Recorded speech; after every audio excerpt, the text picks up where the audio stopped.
चलिए, तो हम लोगों ने इस प्रकार से हिमालय पर्वत देखा था। इसमें जितने भी इम्पोर्टेंट चीज़ें हैं उसको हम लोगों ने कवर कर लिया था। मैंने जम्मू कश्मीर के आसपास आप लोगों को कुछ कुछ चीज़ें बताया था, जैसे कि मैंने कुछ दर्रा के बारे में बात किया हुआ है। जैसे कि यहाँ पर जम्मू से कश्मीर की अगर कश्मीर अगर जाना है तो यहाँ पर एक बनिहाल दर्रा इस प्रकार से यहाँ से यहाँ तक है। इसी प्रकार से मनाली से अगर लेह जाना है तो यहाँ पर एक रोहतांग नाम का दर्रा है, रोहतांग दर्रा, रोहतांग पास। और इसी में ये जो बनिहाल दर्रा है, इसी में यहाँ पर जो पीर पंजाल श्रेणी है उसी के पास में, मतलब पीर पंजाल श्रेणी में यहाँ पर बनिहाल दर्रा में जवाहर सुरंग मैंने आपको बताया था। 1956 के आसपास इसका निर्माण किया गया था, पुराना सुरंग है ये। इसके बाद यहाँ पर मैंने आपको बताया कि इस पीर पंजाल श्रेणी में इस वाले पॉइंट पर इस रोहतांग दर्रा में अटल सुरंग है, जिसका निर्माण अभी अभी हुआ है, 2020 में हुआ है। इसीलिए इसको एग्जाम में पूछा गया है। इसका लंबाई भी पूछा गया था, 9.02 किलोमीटर इसका लंबाई है। इसको एग्जाम में पूछा जा चुका है। और एक और दर्रा मैंने आपको बताया था कि एक और मतलब सुरंग मैंने यहाँ पर बताया था इस वाले पॉइंट पर, मतलब यही पीर पंजाल श्रेणी में ही एक और सुरंग यहाँ पर मैंने आपको बोला था कि जो कि भारत का सबसे लंबी सड़क सुरंग है, ऐसा मैंने बताया था, जिसका लंबाई 9.2 किलोमीटर है। ये अटल सुरंग का कितना है, 9.02 है, लेकिन उसका 9.2 किलोमीटर है। और कौन सा सुरंग बताया था, चेनानी नासरी नाम का एक सुरंग मैंने आपको बताया था। उसको चेनानी नासरी सुरंग बोलते हैं, या फिर डॉक्टर श्यामा प्रसाद मुखर्जी सुरंग के नाम से भी जानते हैं। ठीक है, डॉक्टर श्यामा प्रसाद मुखर्जी सुरंग या फिर चेनानी नासरी सुरंग के नाम से जानते हैं। तो ये भी यहाँ पर बनिहाल दर्रा के पास में ही है ना। बनिहाल दर्रा में यहाँ पर पीर पंजाल श्रेणी में वो सुरंग भी है। तो चाहो तो उसको आप लिख सकते हो, या फिर इसको छोड़ भी दोगे तो कोई दिक्कत नहीं है, क्योंकि यहाँ पर ये दो सुरंग जो कि इंपॉर्टेंट है, ये एग्जाम में पूछे जाते हैं। बाकी का जो सुरंग है वो उतना ज़्यादा एग्जाम में पूछे जाने के चांसेस नहीं रहते। चलो, तो फिलहाल ये दो सुरंग को याद रखो, इतना काफ़ी है। एक और मैंने यहाँ पर दर्रा बताया था, ये कश्मीर से अगर लेह जाना है तो यहाँ पर जोजिला नाम का एक दर्रा है ना। अब छोटा छोटा और यहाँ पर दर्रा है, जैसे कि पीर पंजाल श्रेणी में पीर पंजाल दर्रा है, इधर जास्कर श्रेणी में जास्कर दर्रा है। तो सब श्रेणियों के नाम पर भी वहाँ पर कुछ कुछ दर्रा है। चलो, तो हम लोग जब दर्रा पढ़ेंगे, जितने भी पासेस हैं उसको पढ़ेंगे, तो उसके बारे में और बात कर लेंगे। आज के इस क्लास में हमको ये जो हिमालय पर्वत है इसको थोड़ा सा और डिटेल में समझते हुए, मतलब इसमें और डिटेल में नहीं, यहाँ पर कुछ कुछ और चीज़ें हैं जिसको हमको जानना हमारे लिए इम्पॉर्टेंट है, क्योंकि यहाँ से क्वेश्चन बनते हैं। ठीक है, जैसे कि कुछ कुछ झील है, जो मीठे पानी का सबसे बड़ा झील है हमारे भारत का, वहाँ से क्वेश्चन बनता है, ये कश्मीर में है। तो उन सबको यहाँ पर देखना है। देखिए, तो यहाँ पर हम लोगों ने ये दो नदियों के बारे में तो पहले ही बात कर चुका है। ठीक है, इधर ये सिंधु नदी और इधर से सतलज नदी है ना। ये सतलज नदी है और उधर सिंधु नदी है। ठीक है, ये नदियों को हम लोग देख चुके हैं। और एक दो नदियाँ और यहाँ पर मैं बनाता हूँ। जैसे कि देखो, ये हिमाचल प्रदेश से एक नदी इस प्रकार से निकलती है। इस प्रकार से हिमाचल प्रदेश से एक नदी निकलती है, इसका नाम है चिनाब नदी।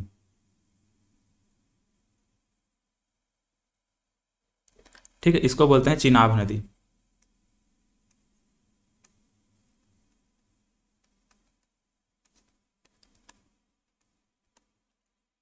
चिनाब नदी। इसके बाद यहाँ पर जम्मू कश्मीर में एक नदी और यहाँ पर निकलती है। यहाँ पर हम लोग नदी पढ़ेंगे तो उसका उद्गम स्थल मैं आपको बताऊंगा, है ना। उसको वेरीनाग पर्वत, शेषनाग झील, ऐसे मतलब पर्वत है, झील है, उसी के आसपास से निकलती है। ये झेलम नदी है इस प्रकार से। और यहाँ पर पाकिस्तान और इंडिया के बीच में बॉर्डर बनाती है कुछ दूरी तक, और फिर आगे जाकर के यहाँ पर चिनाब नदी से मिल जाती है।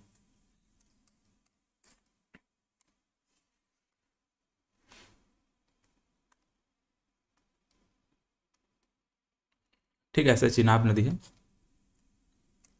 और यहाँ पर एक कौन सी नदी है, झेलम नदी है।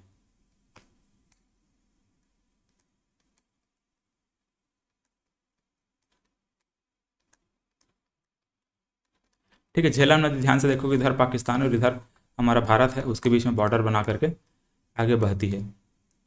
चलिए, तो इस प्रकार से है। तो ये झेलम नदी हम लोगों ने देखा। अब देखो, झेलम नदी को ध्यान से आप देखेंगे तो कश्मीर घाटी से होते हुए बह रही है। वो कौन सी नदी जो कि कश्मीर वैली से होते हुए बहती है, कश्मीर से, मतलब जम्मू कश्मीर में यहाँ पर कश्मीर से होते हुए कौन सी नदी बहती है, तो यहाँ पर याद रखना है झेलम नदी। अब ये झेलम नदी की एक विशेषता है और ये इंपॉर्टेंट है। झेलम नदी में एक झील बनता है। इस वाले पॉइंट पर एक क्या बनता है, झील बनता है। मतलब एक झील बनाते हुए आगे बढ़ती है जो झेलम नदी है वो, इस प्रकार से। और ये जो झील बन रहा है कहाँ पर बन रहा है, ये कश्मीर घाटी में बन रहा है। और इस झील का नाम है वुलर झील। इसको मीठे पानी का सबसे बड़ा झील कहा जाता है हमारे भारत का। ठीक है, वुलर झील क्या चीज़ है, मीठे पानी का सबसे बड़ा झील है।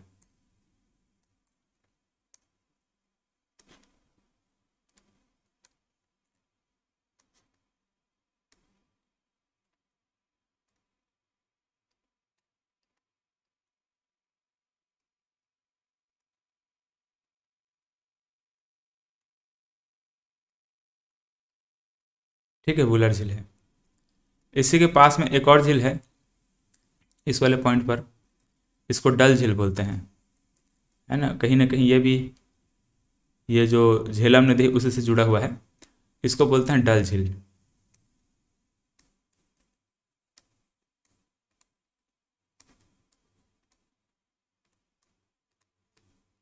ये ऐसे। तो मीठे पानी के सबसे बड़ा झील को याद रखेंगे, वुलर झील को। और ये कहाँ पर बन रहा है मीठे पानी का सबसे बड़ा झील? इस प्रकार से यहाँ पर बन रहा है, मतलब कि कश्मीर घाटी में ये जो झेलम नदी है, इस झेलम नदी में यहाँ पर ये झील बन रहा है। और यहाँ पर ये वाला जो झील है वो कौन सा है? ये डल झील है। तो दो झील है जो कि कश्मीर घाटी में हमको देखने को मिलता है, एक तो वुलर झील है और एक डल झील है। वुलर झील हमारे भारत का मीठे पानी का सबसे बड़ा झील है, याद रखेंगे। और खारे पानी का सबसे बड़ा झील पूछा जाएगा तो वहाँ पर चिल्का झील को लेना है, ठीक है। उड़ीसा में है चिल्का झील, आगे हम लोग पढ़ेंगे। तो यहाँ पर वुलर झील हमारे भारत का मीठे पानी मतलब कि वहाँ का उसका पानी मतलब मीठा नहीं रहता है, जैसे अपन नॉर्मल पानी पीते हैं ना वैसा ही पानी रहता है। ये बर्फ़ पिघल पिघल करके, मतलब यहाँ पर जो ग्लेशियर है वो पिघल पिघल करके यहाँ पर ये जो झील है, इस झील में पूरा इस प्रकार से भर जाती है पानी उसमें, तो इसीलिए उसका पानी मीठा रहता है। मतलब बर्फ़ से जो पिघल कर पानी आती है, मतलब पानी रहता है वो क्या होता है? मीठा होता है। इसीलिए इसको क्या बोलते हैं? मीठे पानी का सबसे बड़ा झील बोलते हैं। इसके अलावा जैसे कि अगर हम खारे पानी की बात करें, इधर कोई खारा पानी का झील है क्या? अगर ऐसा हम अगर बोलें तो इस वाले क्षेत्र में एक पेंगोंग त्यों झील है। ये लद्दाख श्रेणी में क्या है, मतलब लद्दाख श्रेणी के आसपास में क्या है, ऊपर में इस प्रकार से पेंगोंग त्यों नाम का झील है यहाँ पर। ऐसे इसको खारे पानी का सब मतलब खारे पानी का झील बोलते हैं, मतलब ये लद्दाख श्रेणी में है, पेंगोंग त्यों ऐसे उसका नाम है। चलो इसको मैं झील पढ़ाऊंगा तब बताऊंगा, अभी फिलहाल रहने दो। पेंगोंग त्यों चाहो तो लिख सकते हो, बाकी यहाँ पर दो झील को याद रखना, ये वुलर झील है और यहाँ पर डल झील है। चलिए, तो दो चीज़ यहाँ पर ये कंप्लीट हुआ। अब इसके बाद देखिए, इसके बाद हम लोगों ने देखो ये हिमालय से यहाँ पर इस प्रकार से, मतलब कि यहाँ पर ये दो जगह हम लोगों ने देखा था जहाँ से नदियाँ निकल करके आ रही थी, एक सिंधु नदी एक सतलज नदी, है ना। मतलब कैलाश नदी यहाँ पर है, तो कैलाश नदी से एक यहाँ पर मानसरोवर झील से सिंधु नदी निकलती थी, और यहाँ पर राकसताल झील से सतलज नदी निकलती है, और यहाँ पर एक चेमायुंगडुंग ग्लेशियर था, वहाँ से ब्रह्मपुत्र नदी निकलती है। तो तीन नदियों का उद्गम स्थल हम लोगों ने यहाँ पर देखा हुआ है। तो ये नदियाँ जब हमारे भारत में आती हैं, हमारे भारत में जब प्रवेश करती हैं, जैसे कि ये वाले पॉइंट पर हमारे भारत में सिंधु नदी प्रवेश करेगी, ये वाले पॉइंट पर हमारे भारत में यहाँ पर सतलज नदी प्रवेश करेगी, और वैसे ही इधर कोई पॉइंट होगा,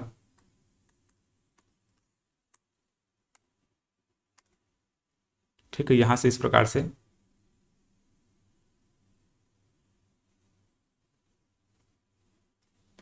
ये ऐसे यहाँ पर ब्रह्मपुत्र नदी बहती है। तो ब्रह्मपुत्र नदी भी एक ऐसा पॉइंट होगा जहाँ पर भारत में प्रवेश कर रही है, ये वाला जगह। तो ये क्या हो जाते हैं, तीनों थोड़ा एग्जाम के दृष्टिकोण से इंपॉर्टेंट हो जाते हैं, तो इसको आपको याद रखना पड़ेगा। तो यहाँ पर देखो ये वाला जो पॉइंट है इसको यांग्याप दर्रा बोलते हैं।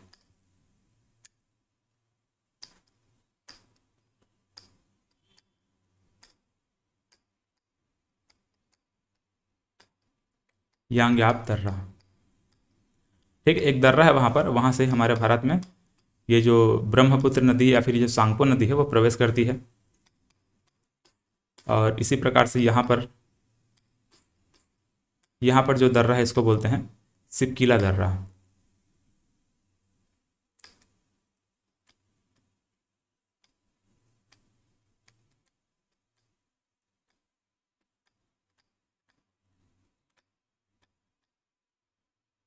ठीक है, सिपकीला दर्रा ये ऐसे। और यहाँ पर जो इस प्रकार से एक जगह है जहाँ पर सिंधु नदी हमारे भारत में प्रवेश कर रही है, इसको दमचोक बोलते हैं। दमचोक नामक एक जगह है जहाँ से हमारे भारत में ये जो सिंधु नदी है वो प्रवेश करती है, ठीक है, दमचोक। तो देखो तीन जगह हम लोगों ने देखा, एक दमचोक से सिंधु नदी प्रवेश कर रही है, सिपकीला दर्रा से सतलज नदी प्रवेश कर रही है, और यहाँ पर ये यांग्याप दर्रा से ब्रह्मपुत्र नदी हमारे भारत में प्रवेश कर रही है, ठीक है। तो तीनों जगह को इस प्रकार से याद रखेंगे। अब यहाँ पर देखिए जो हम लोगों ने ये बनाए हुए, ऊपर में ट्रांस हिमालय है, फिर यहाँ पर बृहद हिमालय है, फिर यहाँ पर मध्य हिमालय, फिर यहाँ पर शिवालिक श्रेणी है। इस प्रकार से चार श्रेणियों को हम लोगों ने बनाया है। इन चारों श्रेणियों को मैं यहाँ पर मैं थोड़ा, अगर मैं साइड व्यू बनाऊँ इसका, ठीक है, अगर मैं साइड से इसका देखने की कोशिश करूँगा, तो जैसे कि मानकर चलिए पहले यहाँ पर मैं बनाया ट्रांस हिमालय, ऐसे यहाँ पर मैं बनाया ट्रांस हिमालय, ट्रांस हिमालय के बाद यहाँ पर बृहद हिमालय, अब बृहद हिमालय के बाद यहाँ पर, ठीक है, ट्रांस हिमालय, फिर बृहद हिमालय, और फिर बृहद हिमालय के बाद मध्य हिमालय,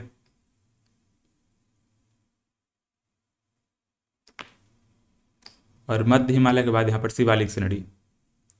और शिवालिक श्रेणी जैसे ही खत्म होगा यहाँ पर मैदान शुरू हो जाएगा। ठीक है, शिवालिक श्रेणी जैसे ही खत्म हो, क्या होगा यहाँ पर मैदानी क्षेत्र शुरू हो जाएगा, ये ऐसे। तो यहाँ पर ये ट्रांस हिमालय है, यहाँ पर बृहद हिमालय है,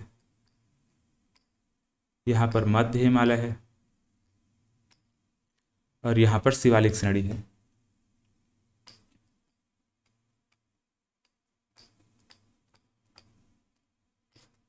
और यहाँ पर फिर मैदान शुरू हो जाता है,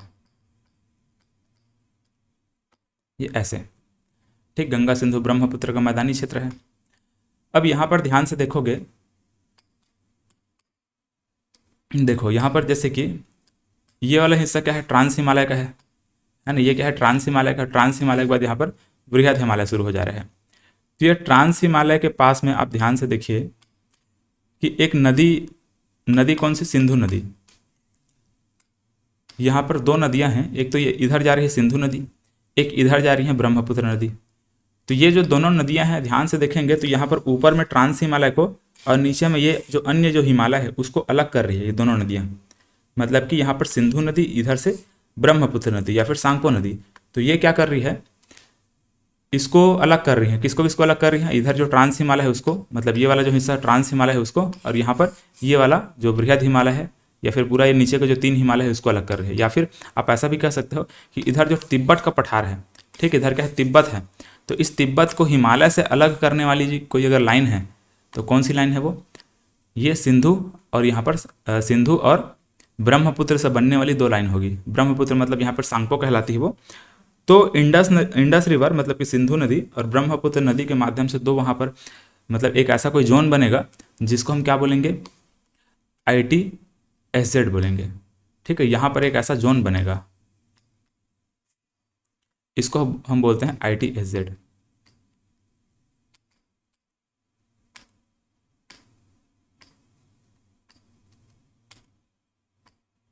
ITSZ बोलते हैं। इसका मतलब है Indus Tsangpo सचार zone. Indus river है और सांगपो रिवर है और दोनों के बीच में एक वहाँ पर जोन बन रहा है, इसी को बोला जाए सचार जोन।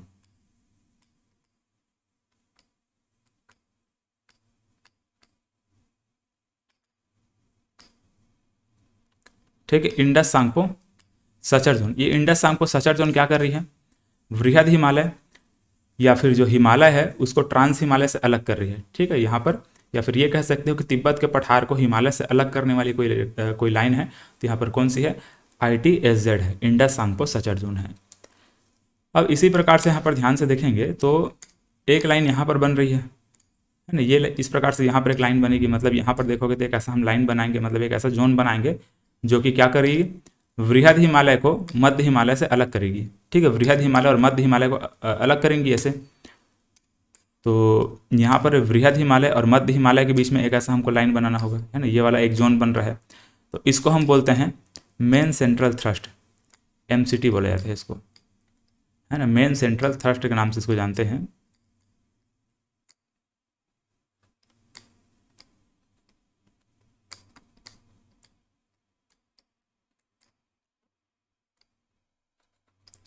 मेन सेंट्रल थ्रस्ट के नाम से इसको जाना जाता है। अब इसके बाद एक और जोन यहाँ पर बनेगा, इसको MBT बोलते हैं, MBF बोलते हैं। MBT भी कह सकते हो लेकिन MBF इसको कहिए अभी। मेन बाउंड्री फॉल्ट या फिर मेन बाउंड्री थ्रस्ट बोलते हैं इसको, main boundary fault.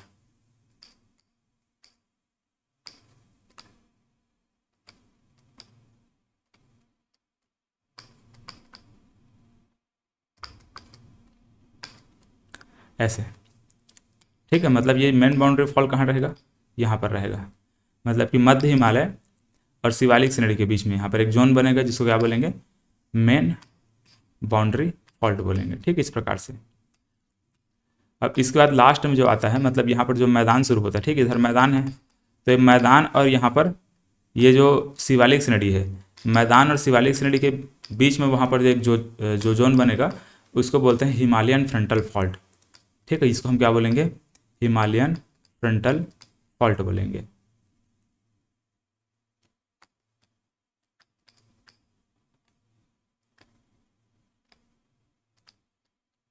Himalayan frontal fault.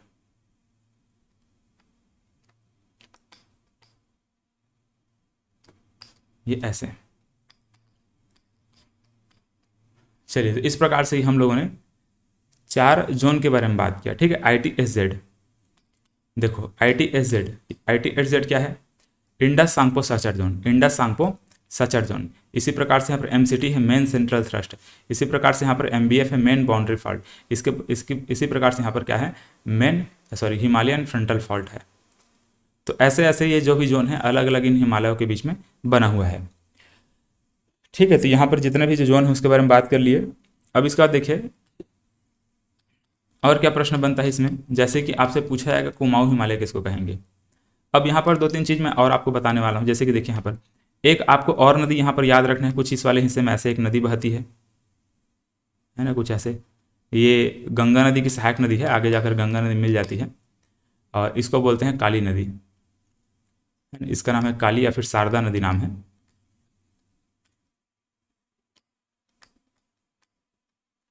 ठीक है, इसको काली भी बोलते हैं या फिर इसको शारदा भी बोलते हैं। ये ऐसे। तो ये काली नदी, शारदा नदी, और इसके बाद एक और नदी हम यहाँ पर लिखेंगे। देखो ये उत्तराखंड में है ये नदी, ऐसे। यहाँ पर एक और नदी मैं बनाने जा रहा हूँ इस प्रकार से, ये इस प्रकार से है ना। ये ब्रह्मपुत्र नदी की सहायक नदी है, ये कुछ इस प्रकार से बहती है। इसको बोलते हैं तीस्ता नदी। ये तीस्ता नदी है। ठीक है, ये वाली है ना तीस्ता नदी, ध्यान रखें, इसको बोलते हैं तीस्ता नदी। ये तो ब्रह्मपुत्र है इधर वाला, ये ऐसे। तो ये जो तीस्ता नदी है, तीस्ता नदी यहाँ पर देखो, और यहाँ पर काली नदी, और यहाँ पर सतलज नदी, यहाँ पर सिंधु नदी। ठीक है, यहाँ पर क्या था? सिंधु नदी था।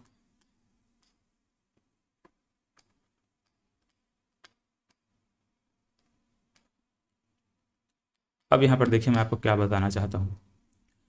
यहाँ पर जितने भी आप नदी मैं यहाँ पर बनाया हूँ, तो ये जो सिंधु नदी से लेकर के, ठीक है, सिंधु नदी से लेकर यहाँ पर सतलज नदी तक, सिंधु नदी से लेकर सतलज नदी तक यहाँ पर एक जो जोन बन रहा है, ठीक है, यहाँ से लेकर के इस प्रकार से यहाँ तक एक हिमालय हमको देखने को मिला है। मतलब सिंधु नदी से लेकर के सतलज नदी तक एक हमको एक ऐसा जोन देखने को मिला, यहाँ से लेकर यहाँ तक। इसको कश्मीर हिमालय के नाम से जानते हैं। इसको कश्मीर हिमालय बोलेंगे या फिर इसको पंजाब हिमालय के नाम से भी जाना जाता है।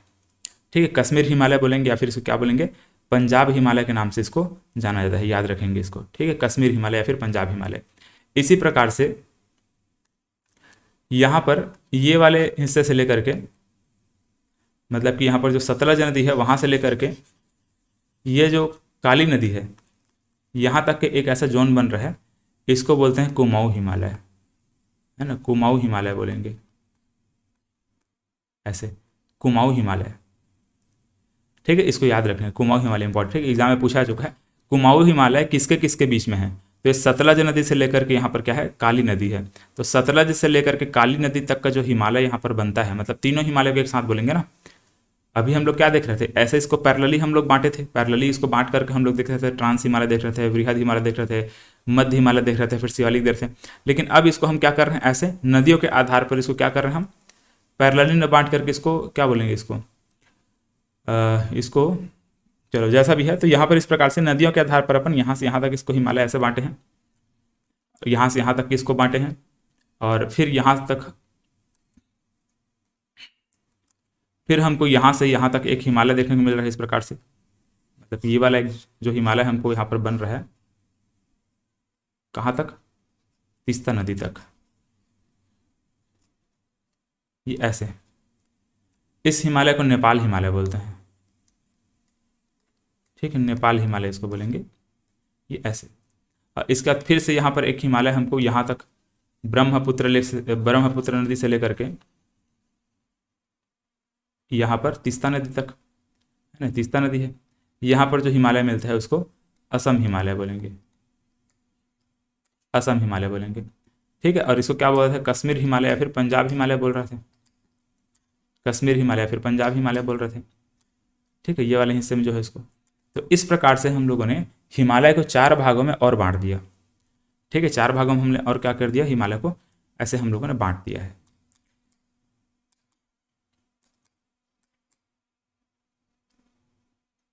चलिए, तो ये कुछ इस प्रकार से है। अब इसमें कुछ कुछ इंपॉर्टेंट पॉइंट जो कि मैं आपको और बता देता हूँ, जैसे कि हम लोगों ने यहाँ पर ये माउंट एवरेस्ट देखा हुआ है। माउंट एवरेस्ट कहाँ है, ये माउंट एवरेस्ट है। इस माउंट एवरेस्ट को भी एक नाम दिया गया है। ठीक है, माउंट एवरेस्ट को जैसे कि आप नेपाल में जब जाएंगे तो वहाँ पर सागर माथा के नाम से जानते हैं इसको। ठीक है, माउंट एवरेस्ट को क्या बोलेंगे, सागर माथा बोलेंगे।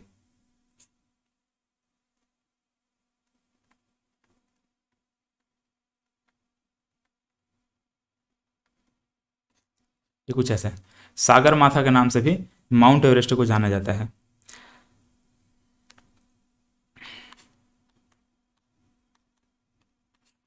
चलिए, तो इस प्रकार से ये हमारा हिमालय को हम लोगों ने देखा। अब देखो यहाँ पर और भी कुछ कुछ चीज़ें हैं, जैसे कि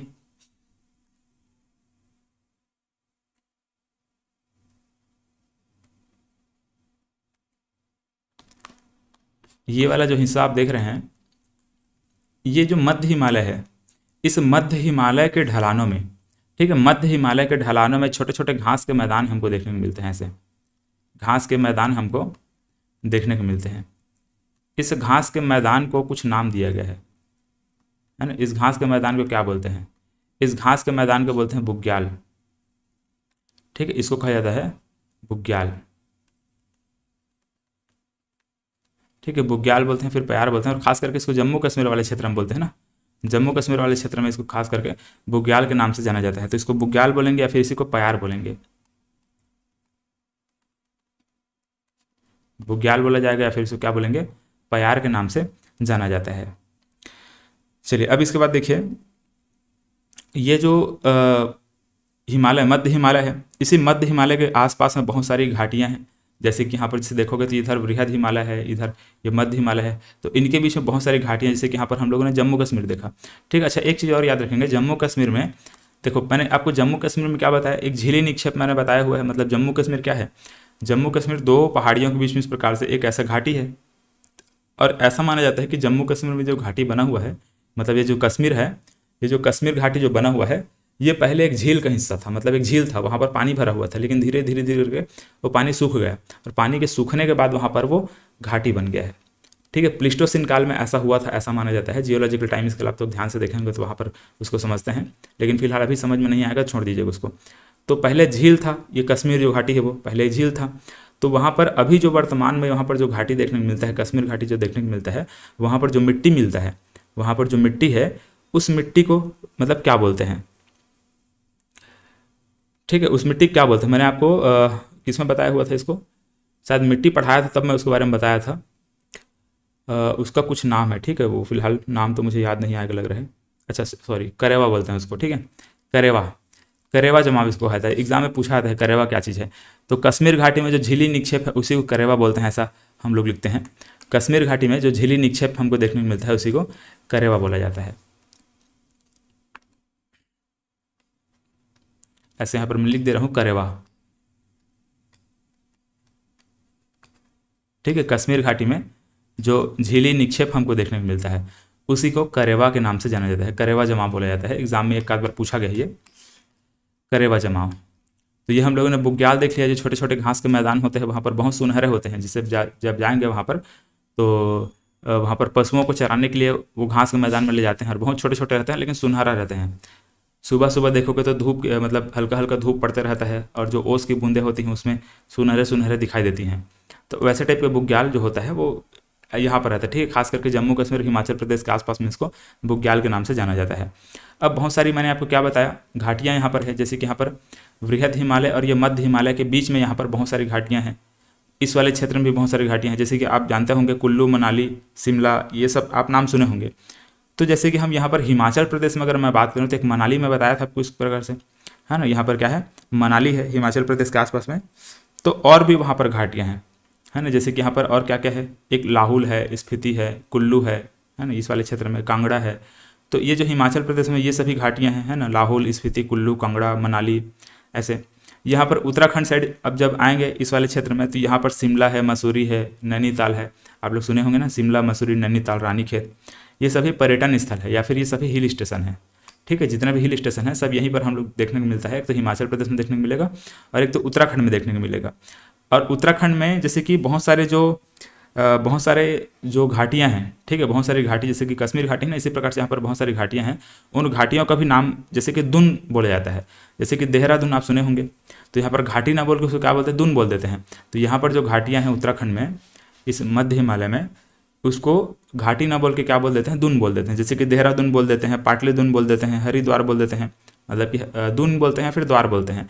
तो वही देहरादून, हरिद्वार, कोटली दुन, पाटली दुन, इस प्रकार से अलग अलग उसका नाम है। तो उत्तराखंड में जितने भी घाटी हैं उसको क्या बोलते हैं, दुन या फिर द्वार के नाम से जाना जाता है। और उत्तराखंड में बहुत सारे हिल स्टेशन में आपको बताया, शिमला, मसूरी, नैनीताल, रानीखेत, ये सभी हिल स्टेशन हैं। आगे हम लोग और बात करेंगे इसके बारे में, हिल स्टेशन पढ़ेंगे। और यहाँ पर हिमाचल प्रदेश में भी बहुत सारे हिल स्टेशन हैं, लाहौल, स्पीति, कांगड़ा, कुल्लू, शिमला, ये सभी यहाँ पर हिल स्टेशन हैं। चलिए, तो इस प्रकार से बहुत सारी चीज़ों को हम लोगों ने यहाँ पर हिमालय पर्वत में पढ़ा। और इसके बाद अगर कोई पॉइंट इसमें अगर मिसिंग होगा तो उसको हम लोग क्या करेंगे, अगला जो भी हमारा टॉपिक रहेगा उसमें कवर करते हुए चलेंगे। ठीक है, फिलहाल हिमालय पर्वत के बाद हम लोग प्रायद्वीपीय भारत का पठार पढ़ते हैं। लेकिन इसके पहले यहाँ पर मैं आप लोगों को मतलब कि उत्तर पूर्व हिमालय में, उत्तर पूर्व की पहाड़ियाँ यहाँ पर जो हमको देखने को मिलता है उत्तर पूर्व में, इसको हम लोग देखेंगे। मतलब यहाँ पर जितने भी जो अरुणाचल प्रदेश हो गया, मणिपुर हो गया, नागालैंड हो गया, मिजोरम हो गया, यहाँ पर जो भी पहाड़ियाँ हैं उनको हम लोग देखेंगे अगले क्लास में। और इसका कुछ क्वेश्चन भी हम लोग प्रैक्टिस करेंगे। क्वेश्चन किस प्रकार से एग्जाम में पूछा जाता है हिमालय पर्वत का, उसको हमको देखना होगा। चलिए, तो इसको आप लोग अच्छे से पढ़िएगा, इसको प्रॉपर तरीके से नोट्स बना करके पढ़ेंगे, तब कहीं ज़्यादा जा करके आपको इसका बेनिफिट मिल पाएगा। और इतना कुछ ताम झाम करने का मतलब यही है कि आपको बेहतर तरीके से समझ में आए। और हालांकि भी लग रहा होगा कि क्या क्या बता दिए, इतना सारा सब चीज़ ऐसे बोल करके, लेकिन इसके जब क्वेश्चन प्रैक्टिस करेंगे तब आपको समझ में आएगा कि ऐसा क्यों बताया गया है। चलिए, तो आज की क्लास में बस इतना ही, मिलते हैं अगले क्लास में। धन्यवाद।